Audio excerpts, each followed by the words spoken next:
और अब कुछ खबरें आलमी मंजरनामे से। चीन में 2030 तक मरीख से चट्टानों के नमूने जमा करने का मिशन लॉन्च करेगा।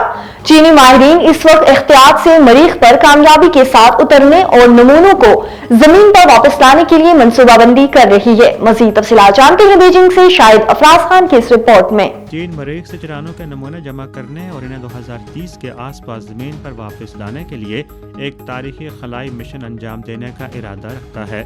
चीन इस हवाले से पहले ही एक पुरजोश खलाई प्रोग्राम के साथ आगे बढ़ रहा है, जिसमें मुस्तकिल करीब में इंसान बरदार कमरी मिशन और बैन सैयारों की खोज शामिल है, जबकि मुल्क अपने साइंसी और तकनीकी शोबे की तरक्की पर भी ज़्यादा तवज्जो दे रहा है। 2021 में मरीख पर उतरने वाले चीन के थियानवन मिशन के दौरान पहले ही अहम पेशरफ्त हुई है। इस दौरान चीनी रोवर को सुर्ख सैयारे पर तकरीबन 1900 मीटर का फासला तय करते हुए देखा गया था, जिसने वाफर साइंसी आदाद शुमार जमा किए थे। अब थियानवन-2 मिशन का मकसद ज़मीन के करीब एक सियारचे से नमूने जमा करना है, जबकि थियानवन-3 मिशन के लिए काम पहले ही जारी है, जो मरीख से नमूने हासिल करने के लिए वक्त मिशन है। थियानवन-3 मिशन 2030 के आसपास लॉन्च किया जाएगा। मरीख पर कामयाबी के साथ उतरने और नमूनों को ज़मीन पर वापस करने के लिए चीनी माहिरीन एहतियात से प्रोब के रास्ते को डिज़ाइन करने और मरीख के मदार में उसके क़याम की मनसूबाबंदी कर रहे हैं। चीन की जानिब से अपने खलाई मिशंस को मुसलसल फ़रोग़ दिया जा रहा है और ये बात खुशाइंद है कि चीन इस हवाले से अपनी खलाई तहकीक और तरक्की का दीगर दुनिया के साथ भी तबादला कर रहा है।